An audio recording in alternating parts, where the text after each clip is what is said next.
l'argent devient serviteur pour faire du couple une réelle priorité. Le temps est important, mais l'argent est important. Et quand on en a, eh bien, on peut l'utiliser à bon escient. Bonjour à tous, c'est vraiment pour moi une grande joie de vous retrouver. Aujourd'hui, j'ai une invitée très spéciale et il s'agit de Marilène.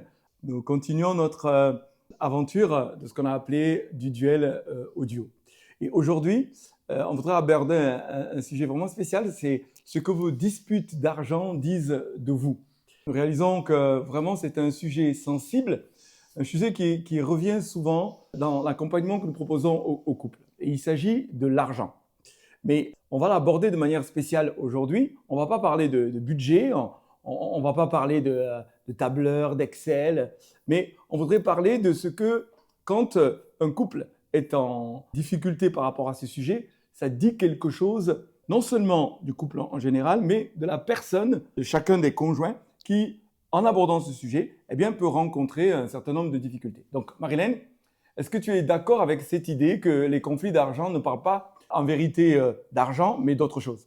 Je dirais en vrai à 90%. Peut-être qu'il y a une partie vraiment sur la gestion du budget, avec une question de priorité, voilà. Mais en vrai, dans notre histoire et dans les couples qui sont accompagnés, je crois que c'est surtout des résonances, en fait, soit sur des peurs ou sur le rapport au manque, à la confiance de l'autre. Enfin, c'est assez complexe, mais c'est vrai, c'est névralgique. C'est important, en fait, de ne pas s'y engouffrer tout chousse, parce que, en fait, c'est très profond. En fait, ça sert même de révélateur. Ça révèle des fois des peurs intérieures. Ouais. Ça peut révéler des blessures ou même des besoins profonds. En fait, on comprend que lorsqu'on aborde la question de l'argent, c'est qu'un moyen ou un tremplin pour nous conduire à lever les yeux ou à prendre de la hauteur et à dire, mais finalement, derrière la dispute, qu'est-ce qui est en train de se jouer? Et donc, si c'est des peurs, et des fois même ça renvoie… Mon cas, si je me donne un témoignage personnel, il se trouve que dans mon adolescence, j'ai vécu des manques, et des manques assez profonds. En fait, pour faire l'histoire très courte, nos parents nous ont envoyés étudier en France, et eux, ils continuaient à travailler en Afrique. On s'est retrouvés en fratrie, et on quittait une situation assez confortable sur le plan financier. Et là, la différence de niveau de vie a fait que ça a finalement été assez difficile. Et j'ai vécu mon adolescence avec un sentiment de manque qui a fait que dans ma vie d'adulte et dans mon couple, cette histoire s'est invitée. Et quand on ignore d'où on vient, personnellement, comme quand on ignore cela dans la gestion, eh bien on va parler en surface et empêcher que les questions de fond soient abordées. Enfin, tu confirmes ça? Tu as un témoignage par rapport à ça personnel? Après, on est traversé chacun de nos histoires. Moi, je n'étais pas du tout du manque. J'ai vécu dans une famille où il y avait de l'abondance. Eh oui, je me souviens bien. Tu te souviens, parce que dès qu'il arrivait dans ma famille, il ouvrait le frigo, j'ai l'impression que c'était le festival. Mais mon père était commerçant, donc on avait aussi des bons produits. Même si c'était des dates courtes, on était quand même gâtés. Mais ça n'empêche que la notion de peur, de manquer, m'a quand même traversée. Ah, ok. Et alors que ce n'était pas une question de manque. Donc, ça répond… des fois, autre chose que le manque. Toi, c'était ça. Pour moi, ça a été plutôt, à l'adolescence, le fait de devoir gérer moi-même mon budget pour une question de conflit familial. Voilà, c'est ça qui a créé cette peur du manque, alors que dans l'enfance, j'étais plutôt protégée. C'est exactement ce qui se passe. On a chacun nos histoires. Et quand, du coup, on vient à devoir mettre en commun la manière de gérer un budget qui est commun, nos histoires, des fois des traumas, eh bien, s'invitent dedans. Et du coup, ça nous conduit à avoir du recul par rapport à ce qui est en train de se jouer. Et ça fait une vraie différence. Alors, on pourra aborder la question du besoin ou besoin de sécurité. La notion de sécurité est assez fondamentale. Ça peut être propre à un tempérament ou à une histoire. Tu viens de parler du fait que dans ta famille ou dans ton histoire, à un moment donné, eh bien, tu as eu un sentiment de peur et besoin de sécurité. On va traduire ça par un besoin de sécurité au travers de l'argent. Eh bien, en ce qui me concerne, ce manque a produit un besoin de satisfaction ou de combler cela. Et donc, de dépenser et puis par la dépense, eh bien, venir remplir quelque chose qui a été problématique dans mon adolescence. Et donc, l'importance de discerner ce qu'il y a donc derrière la posture. Donc, on va trouver très souvent deux types d'approches. Quelle que soit l'origine, quelle que soit la posture, les deux types d'approches, ça va être, par exemple, bien moi, je vais dépenser, donc je vais avoir une liberté, une propension dans notre configuration à dépenser. Et moi, Puis j'aurai toi, tous les warnings les qui vont warnings, s'allumer eh bien, donc dès qu'il y a économiser, des faire dépenses attention, un petit peu c'est trop. spontanées et non décidées ensemble, quoi. C'est ça. Ouais. Et donc, du coup, la clé va venir à un vrai travail, à une conscience de ce qui est en train de se jouer, pour l'un comme pour l'autre, et d'en parler. L'importance que ce soit une occasion de dire, ah ben tiens, on fait une pause, et si on peut parler de cela, d'où est-ce que ça vient? C'est-à-dire, on a un rapport à la dépense, on a un rapport à l'argent qui a une origine, qui a un ressort, un déclencheur. Idem de ton côté. Du coup, réussir à en prendre conscience, réussir à en parler de manière détendue, sans agresser, sans être dans la C'est pour ça qu'il confrontation. faut choisir les bons moments pour en parler, Oui, pas être trop fatigué, pas être trop non plus à cran, quoi. Avoir déjà une bonne base de relation pour attaquer les sujets chauds, parce que l'argent, c'est quand même un sujet chaud. c'est ça. Mais ce qui est formidable, c'est qu'en fait, d'où on vient, en fait, on peut construire quelque chose au niveau du Quelle que soit budget, l'origine, quel que soit quelle que soit la profondeur même de la problématique, le- eh bien, parce qu'on va en parler, Mm.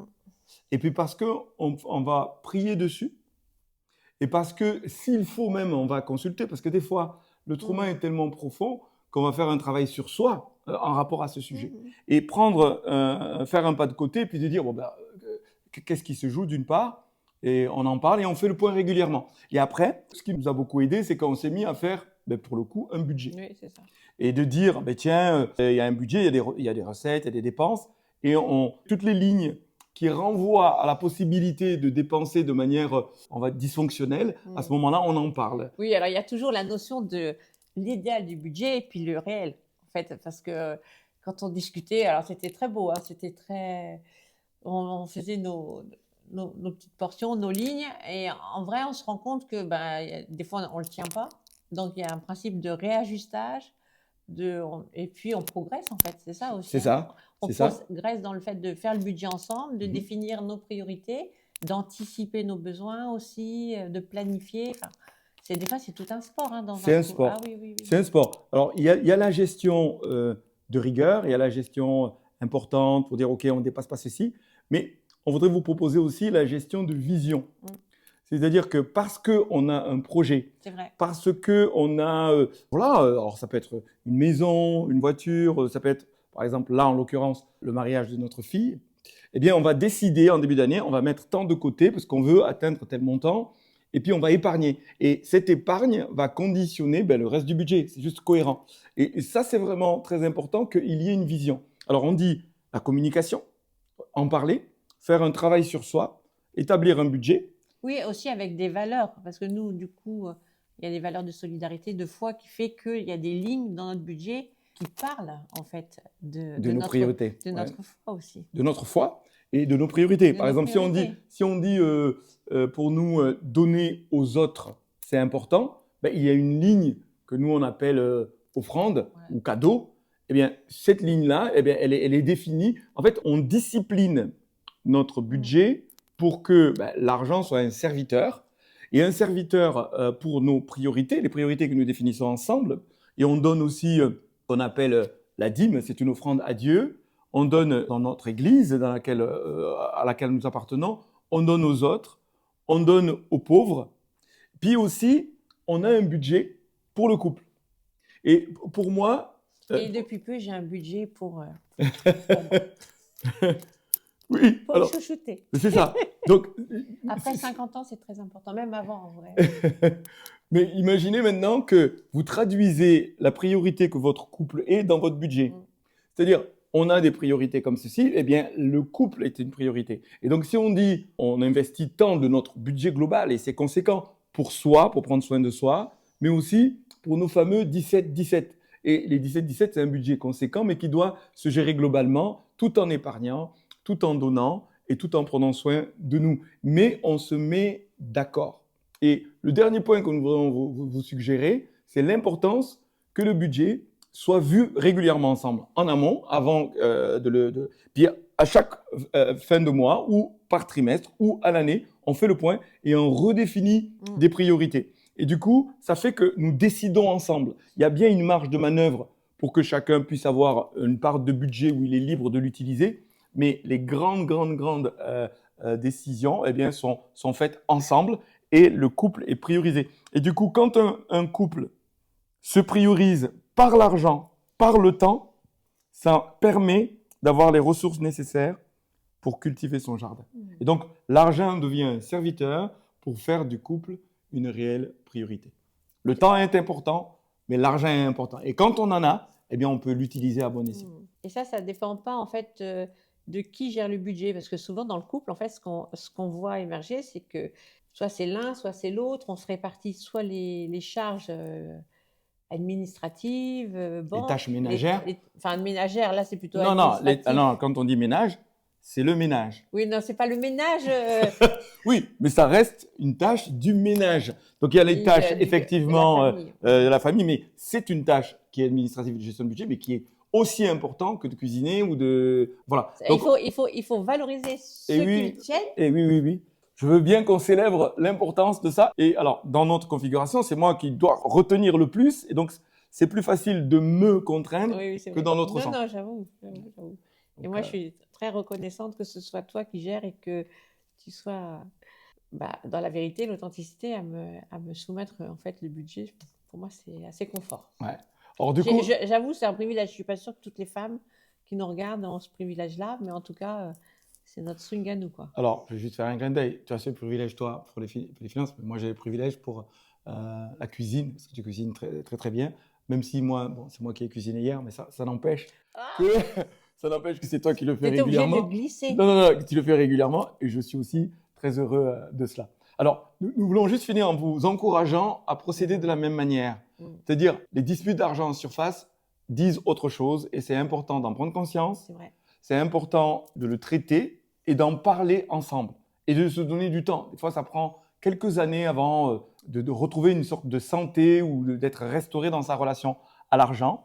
Et après, en faire un sujet de prière et avoir un budget et de discipliner son budget pour que ça réponde aux priorités sur lesquelles vous vous êtes mis d'accord. L'accord est essentiel. Dès qu'on est d'accord, ça nous libère dans cette relation et ça nous guérit.